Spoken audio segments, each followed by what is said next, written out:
Aujourd'hui, nul besoin d'être prophète pour constater que nous vivons une époque périlleuse. Nous voyons de nos propres yeux comment le bien est qualifié de mal et le mal de bien. Comment le juste est méprisé et le méchant est loué. Nous voyons comment les dirigeants pieux, moraux et intègres sont moqués, tandis que l'immoral est exalté et loué. Comment l'ordre social que nous connaissons se désagrège sous nos yeux. Combien de prédicateurs ont cédé à la culture dominante? Combien de pasteurs ont abandonné la vérité biblique pour la popularité? Et au milieu de tout cela, je ressens au plus profond de mon être que le Seigneur rassemble ses élus des quatre coins du monde. Tandis que ce système mondial s'effondre, Dieu bâtit son royaume. Tandis que ce monde commence à s'écrouler, l'épouse de Jésus-Christ est préparée et prête à le rencontrer dans les airs. Mais voici la tentation contre laquelle je veux nous mettre en garde, que ceux d'entre nous qui aiment la justice se mettent en colère et s'en prennent à la culture dominante. Je sais combien c'est facile, parce que je parle du cœur, pour ceux d'entre nous qui aiment la vérité, de réagir avec amertume envers ceux qui font le mal. Si David peut nous apprendre quelque chose aujourd'hui dans 1 Samuel 24, c'est en fait de faire confiance à Dieu, de faire confiance à sa justice au moment qu'il choisit, à sa miséricorde et à sa patience. Car faire confiance au temps qu'il choisit, à la justice et à la patience de Dieu, est bien préférable à se faire justice soi-même. Je voudrais que vous ouvriez avec moi le chapitre 24 du premier livre de Samuel. David était cerné par ses ennemis. David était traqué par ceux qui le haïssaient. David était calomnié par ses adversaires. David était trahi par ceux-là même qu'ils avaient sauvés et délivrés. Et pourtant, David a choisi de faire confiance au moment choisi par Dieu. Pensez-y ensemble. David se voit offrir une occasion en or de réaliser ses rêves et ses aspirations, d'accomplir ce qu'il croit être l'appel de Dieu, mais il n'y a pas touché. Il n'a pas cherché à la saisir. David s'est vu offrir une opportunité extraordinaire, offerte sur un plateau d'argent, mais il l'a refusé, car ce n'était ni le moment ni la voie de Dieu. David s'est trouvé face à une chance unique d'accéder au trône d'Israël et d'accomplir la vocation divine, mais il a refusé de le faire. De nouveau, vous demanderez pourquoi? Parce que David savait que notre vie est entre les mains de Dieu. Aujourd'hui, nous voyons David, une fois de plus, avoir le dessus. Il avait le dessus ici. Il aurait pu tuer Saül, mais il a refusé. Pourquoi, me direz-vous? Parce que lorsque votre cœur est auprès de celui de Dieu, je ne dis pas que vous devez être parfait, David l'est pas non plus, mais lorsque votre cœur est tourné et dirigé vers Dieu, vous ne chercherez pas à vous venger. Vous voyez, David savait qu'il était destiné au trône. N'est-ce pas évident? Il le savait. Mais il savait aussi que ça devait être selon le plan et la volonté de Dieu. Jésus, le fils de David, savait qu'il était destiné au trône de l'univers d'où il venait. Il savait que c'était sa destinée. Et Satan, dans le désert, lui a offert un raccourci pour prendre le trône. Mais Jésus a refusé, car il savait que l'accès au trône de l'univers se ferait par la croix. Jésus savait que son trône viendrait au moment parfait choisi par Dieu. C'est pourquoi quand les gens disent « fais ceci une fois, fais cela une fois, va là-bas », la Bible dit qu'il savait que l'heure n'était pas encore venue. Et quand l'heure est venue, il l'a su, il a dit « l'heure est venue ». En fait, mes bien-aimés, écoutez-moi attentivement, si vous connaissez Jésus, si vous aimez Jésus, si vous marchez avec lui, vous êtes destinés au trône. Maintenant, si vous lisez avec moi 1 Samuel chapitre 24, les services de renseignement militaire en Israël ont constaté et rapporté au roi Saül que leur satellite avait trouvé David avec une précision extrême. Il était caché dans la grotte d'Engedi. D'ailleurs, beaucoup d'entre vous qui êtes allés à Israël sont allés à Engedi. Le roi Saül a donc mobilisé 3000 bérets verts, des forces spéciales, des soldats d'élite. Ils étaient le top de l'élite de l'armée israélienne entraînée à traquer l'ennemi en terrain rocailleux. Ils se sont lancés à la poursuite de David. Arrivés à Engedi, David et ses hommes s'étaient réfugiés au fond de la grotte parce qu'ils avaient besoin de la fraîcheur de la grotte. Dans cette région, la température pouvait atteindre 50 degrés Celsius à l'ombre. Et ils n'avaient pas d'autre choix pour survivre à la chaleur que de se réfugier dans les dédales de la grotte. Saül et ses hommes sont arrivés à leur tour et sont entrés dans la grotte pour la même raison. Ils cherchaient à échapper à la chaleur et à profiter de la fraîcheur pour piéger David. La bande de David et ses hommes les ont vus ronfler bruyamment, profondément endormis. Ces hommes ronflaient si fort que les oiseaux s'envolaient. Imaginez un peu, s'il vous plaît, imaginez-le, utilisez votre imagination. Les choses incroyables, inouïes qui leur passaient par la tête. David et ses hommes ont vu Saül dormir profondément et ils ont pensé que Noël était là. C'était leur moment, c'était leur jour. Ils avaient des visions, pas des rêves, mais des visions de la Maison Blanche et des sièges du pouvoir qui dansaient dans leur tête. Pensez-y encore. Tous les conseillers politiques, les sondeurs et les directeurs de campagne étaient réunis autour de David et lui disaient « Maintenant, le palais royal est à toi ». En réalité, il disait à David, « David, nous vous prions, mets fin à toutes ces souffrances maintenant. David, de tes mains, tu peux mettre fin à toutes les épreuves que nous endurons. David, tout est entre tes mains. Tu peux mettre fin à notre solitude. David, tu peux y mettre fin pour que nous puissions rentrer chez nous, auprès de nos familles. David, ce soir, tu peux siéger sur le trône d'Israël. » Ils lui ont même cité les Écritures. Tout ce que tu as à faire, c'est prendre ce poignard acéré et le plonger dans le cœur de Saül. Il ne s'en rendra même pas compte. Et avant même que tu ne t'en aperçoives, il sera mort et nous pourrons crier victoire. David a alors pris le poignard et s'est dirigé vers Saül. Imaginez-le retenant leur souffle, le regardant s'avancer vers Saül, le poignard à la main.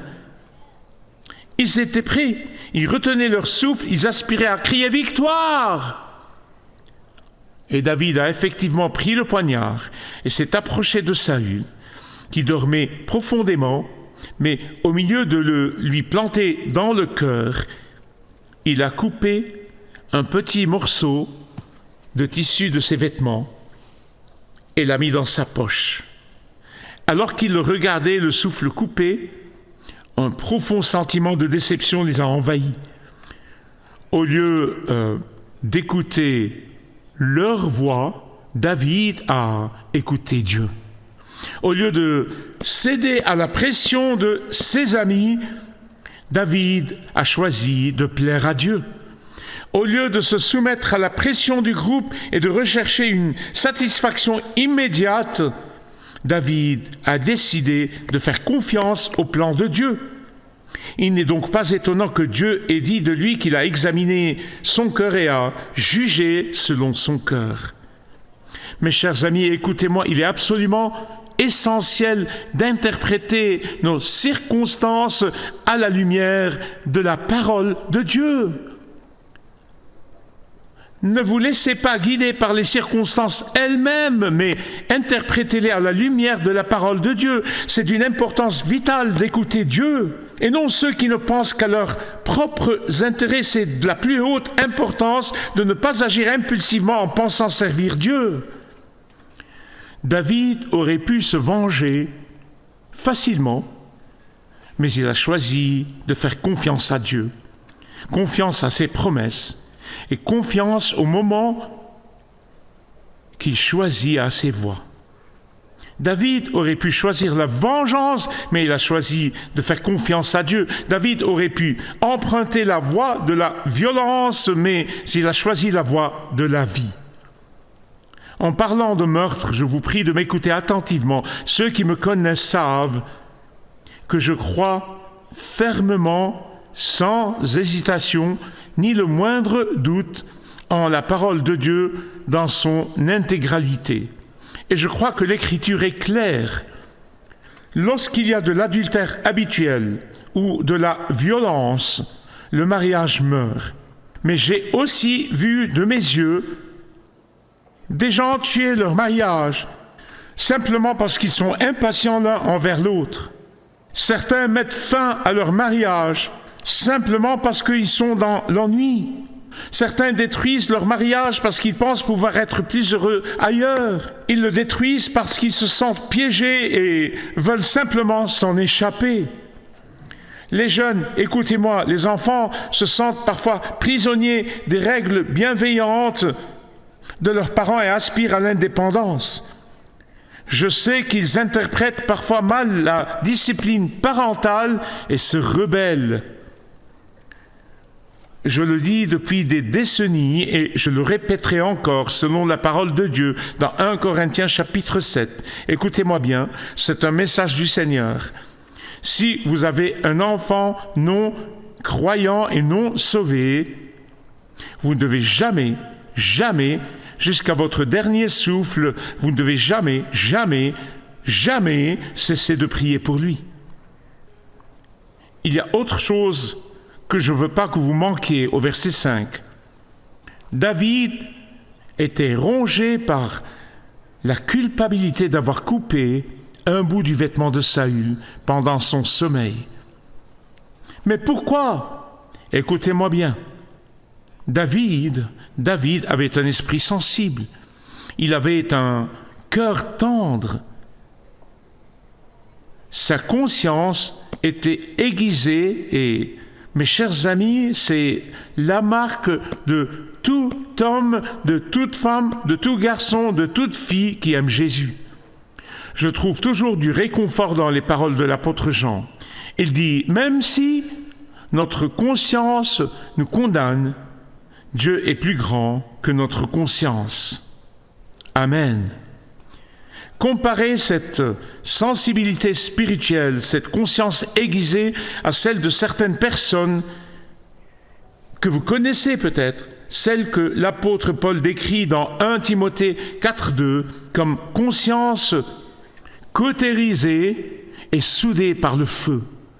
Vous savez, quand on fait cela aux animaux, toute la zone où l'on applique le fer rouge devient morte. Elle ne ressent plus rien. Quand on a une callosité à la main, on ne sent plus rien à cet endroit. Vous voyez, ces gens sont devenus insensibles au péché. Ils sont devenus insensibles à la rébellion. Ils sont devenus indifférents à la désobéissance. Et d'après mon expérience personnelle, quand cela arrive, tous les sermons du monde, toutes les études bibliques du monde, tous les livres du monde, toutes les retraites et toutes les conférences ne leur seront d'aucune utilité. La seule chose qui fonctionnera, c'est le Saint-Esprit de Dieu qui ranime leur esprit mort afin qu'ils reprennent vie. C'est pourquoi je vous le répète sans cesse, n'arrêtez jamais de prier.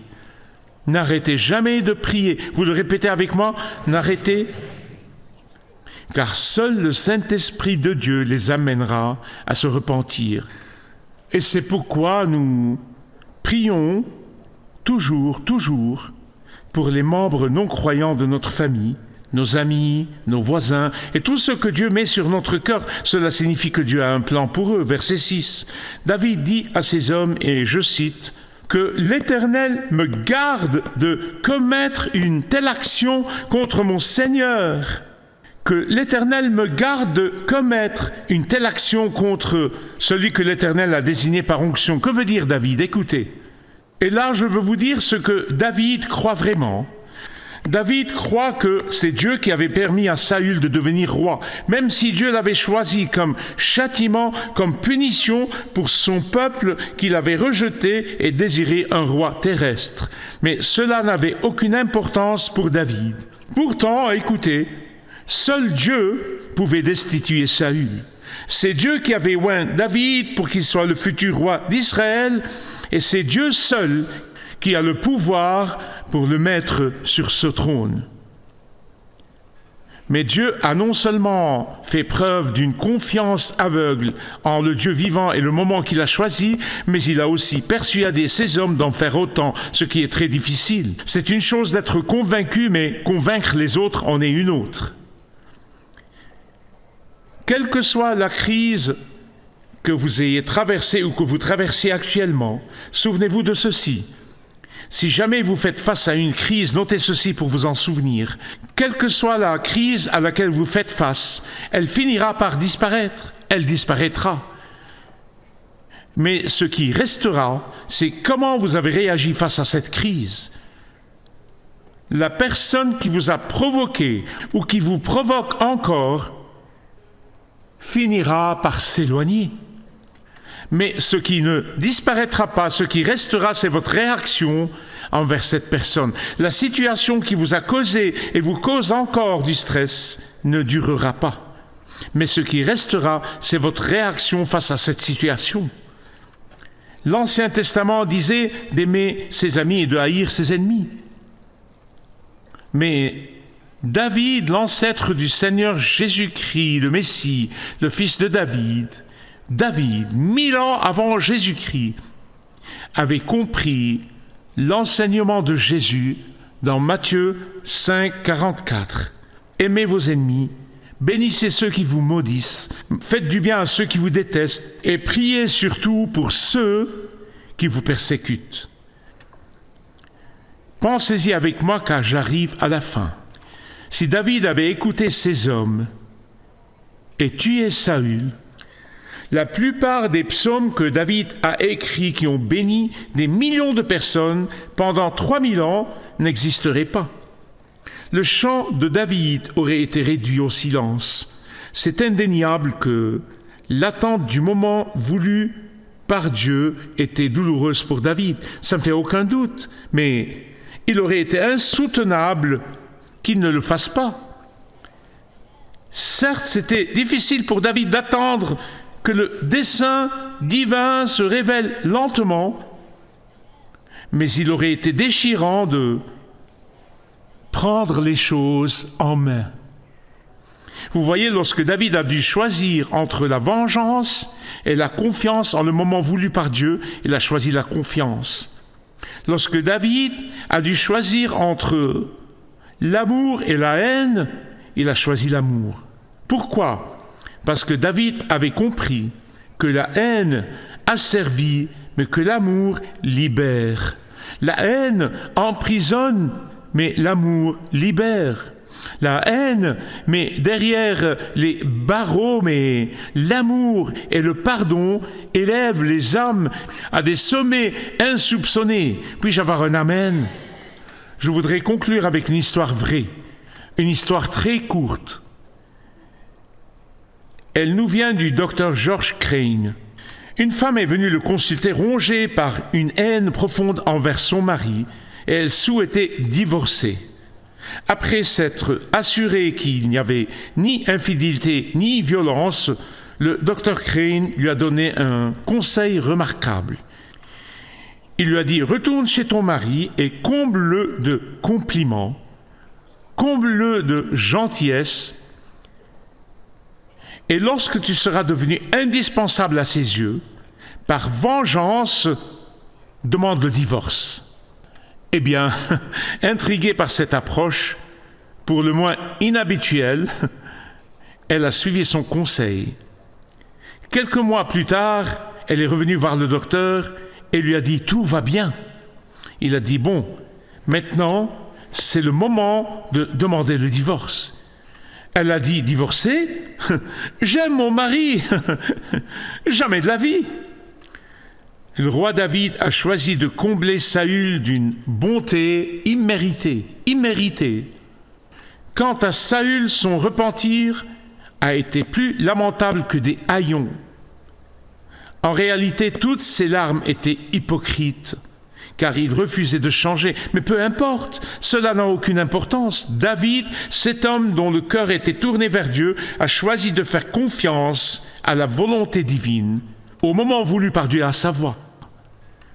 Alors j'ai une question. Avez-vous une colère fumante? Je veux dire profondément, mais elle refait surface de temps à autre, mais enfouie très profondément. Une colère fumante? Confiez-la à Dieu. Maintenant. Avez-vous un ressentiment profond envers quelqu'un si enfoui que malgré vos prières, vous n'arrivez pas à vous en débarrasser? Confiez-le à Dieu maintenant. Ressentez-vous une souffrance profonde causée par quelqu'un de n'importe quelle sorte? Je voudrais vous inviter à la confier à Dieu maintenant, en ce moment même.